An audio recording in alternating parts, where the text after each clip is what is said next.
bagong tulay na magpapabilis sa biyahe ng mga motorista sa baluarte ng mga Duterte sa Davao City, ininspeksyon ng Pangulo. Dati, halos 2 oras ay mababawasan, magiging mga 25 minutes, 20 minutes na lang.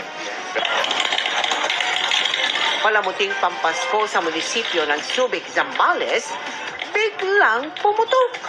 Mga gagamiting parol at Christmas lights. Paano nga ba matitiyak na ligtas at iwas sa katulad na insidente? Exclusive. Babaeng na may meki umano ng resibo ng e-wallet payment para pagmukhaing nagbayad siya kahit hindi arestado. Low-pressure area sa loob ng Philippine Area of Responsibility.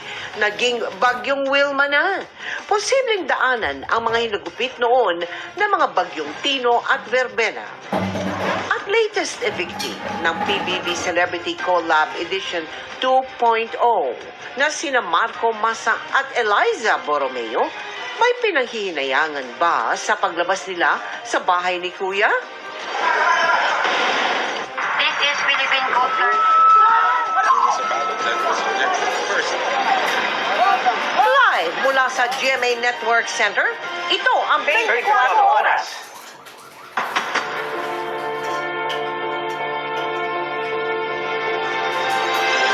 Magandang gabi po, Luzon, Visayas at Mindanao. Hindi ipinalabas via live stream ang pagharap sa ICI ng Presidential Son na si House Minority Leader Sandro Marcos matapos itong humiling ng executive session sa komisyon. Pero sa pagharap niya sa media, tahasan niyang itinanggi ang mga paratang ni dating Congressman Zaldico kaugnay ng umano'y budget insertions. Tumanggi namang humarap sa komisyon kahit imbitado si Congressman Paulo Duterte, pero hindi raw yan pag-atras, kundi pag-iwas sa tinawag niyang palabas. Nakatutok si Joseph Moro. Voluntaryong humarap sa Independent Commission for Infrastructure o ICI si House Majority Leader at Presidential Son Sandro Marcos. Idinawit na nakababatang Marcos si dating ako Bicol Party List Representative Zaldico na umunoy may insertion na mahigit 50 billion pesos sa 2023, 2024 at 2025 budget. Pero sa halip na i-live stream ang testimonya niya, humingi ng executive session ng abogado ni Marcos dahil baka may sensitibong impormasyon na lumabas sa pagdinig. There may be critical information that may be elicited from his testimony which may jeopardize or compromise further investigation of this commission. We grant your request, so we will adjourn this session and go into executive session.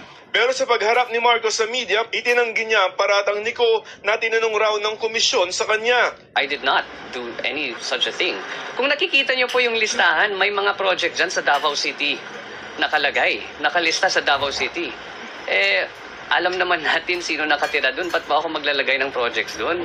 Itinadawit din ni Ko si Pangulong Marcos na siya raw nag-utos ng 100 billion pesos na insertions sa 2025 budget at nagsabi pa umano sa kanya na huwag pigilan ang mga insertion na ito. Sabi ng nakababatang Marcos nasa ICI na raw kung gusto nitong imbestigahan ng kanyang ama. I don't want to speak on behalf of the ICI. Inimbitahan ng ICI si Davao City 1st District Representative Paulo Duterte pero tinanggihan nito ang imbitasyon ng komisyon. Sabi ni Duterte, kinakasangkapan lamang ng Pangulong ICI para pahinain o sirain ang pangalan ni Vice President Sara Duterte, dating Pangulong Rodrigo Duterte at kanilang pamilya para sa 2028 presidential elections. Ang dapat daw imbestigahan ng ICI ay ang Pangulo, kanyang pamilya at si dating House Speaker Martin Romualdez. Lalo na mga flood control at infrastructure projects sa Region 1 at 8 mula 2022 hanggang 2025 at taong 2000 hanggang 2025.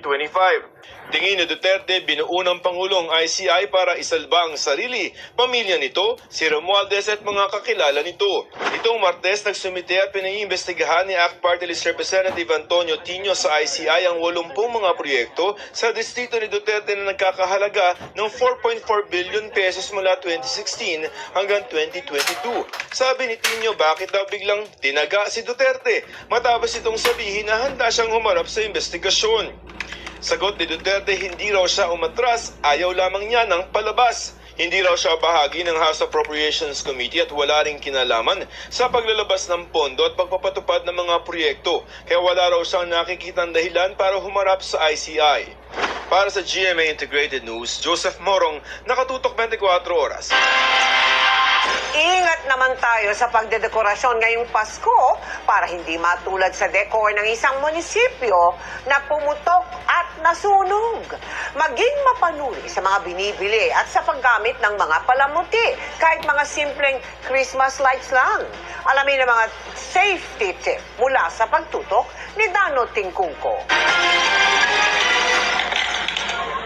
Biglang nag-apoy at pumutok pa ang mga dekorasyong pampasko sa munisipyo ng Subic, Zambales.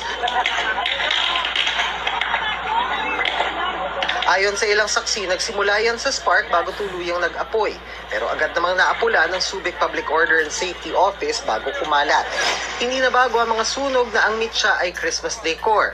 Pinakakaraniwang dekorasyon na maaaring mauwi dyan ang Christmas lights. Kaya tuloy, paalala ng Department of Trade and Industry, siguruhing lehitimo ang kalidad ng mga bibilhing ilaw pampasko. Kasama dyan ang pagsigurong merong Philippine Standards Mark o PS at ICC Mark ang binibili lalo na kung dekoryente. Ganyan din ang paalala ng Bureau of Fire Protection. Bumili ng dekalidad. Huwag magtipid sa Christmas lights para sigurado lang na ligtas ang lahat at hindi pa tayo makadamay sa ibang pamahayan. Maging maingat din dahil baka delikado kung lumang Christmas lights. Kung nabili yan last year pa, not everyone has a good storage, no? So, hindi na, yung iba napapansin namin, for example, sa bahay lang namin, no? Gamitin ko na example, pagtanggal ko sa aming mga old decors, decorative lights or Christmas lights, marami na siyang mga cobwebs, marami ng mga dust, and these are very combustible. Gusto ko na masigurado ko na safe ang members ng aking pamilya, then I will not be using it anymore. Dagdag pa ng BFP, huwag dapat babad sa gamit. Pwedeng hayaang nakasindi kung gising, pero kapag matutulog na, huwag na itong iwanang nakabukas. Kung binabad na kasi natin yon and sumobra na sila sa ilang operating capacity, the tendency is umiinit din yung wire kasi that is a live current, no? Kung hindi natin pagpahingain yun, it will come into a moment where yung nagkakaroon siya ng overheating. So, mas maganda talaga kung bigyan ng breather. Now, for example, 4 hours, pagpahinga ng 1 hour or 2 hours. Kung naulan na naman, mainam pa rin daw na obserbahan kung magkakaproblema kahit pa sinasabing all-weather ito o pwede sa ulan. Kung aalis naman ng bahay, lalo't marami ang nagbabakasyon pag Pasko, ugaliing pugutin ito sa saksakan. Maaaring hindi natin alam kung anong nangyayari sa loob ng bahay. Lalong-lalo na pag may mga pests or certain animals tayo around, minsan ito ay napaglaruan, kinakagat, and maaaring mag-cause din ito ng sunog. Para sa GMA Integrated News, Dano Tingkungko, Nakatutok 24 Oras. Nakasabat ng mahigit 2,000 paputok ang pulisya mula Oktubre galing sa 10 na aresto nilang nagbebenta umano ng mga ito online. May na-monitor pang mga paputok na ipinangalan pa sa mga idinadawit sa issue ng flood control. At nakatutok si June Veneracion. Mula probinsya hanggang Metro Manila, tuloy-tuloy ang trapit operation ng PNP Anti-Cybercrime Group laban sa mga nagbebenta ng paputok online. Makinig ka muna. May nagmakaawa pero tinuluyan pa rin ng mga pulis. Physical examination tayo. Kung walang kakayahan, ma'am, hindi ang mga maglalaan tayo. Naintindihan mo ang karapatan mo. Kasama natin yung ma'am, magkasama tayo ng barangay. Sa 7 operasyon na inilunsad mula Oktubre, 10 ang naaresto at mahigit 2,000 paputok ang nakumpiska. Ito sa social media account nila sa Facebook, sa mga other platform din. But siyempre, madali natin ito makita. So, marami na tayo ngayon active cyber patrollers at meron na tayong mga support group na they also provide informations that in case na merong mga online selling. Wala pang pahayag ang mga naaresto na sinampahan ng reklamong paglabag sa Republic Act 7183, an act regulating the sale, manufacture, distribution and use of firecrackers and pyrotechnic devices. Kaugnay ng Cybercrime Prevention Act of 2012.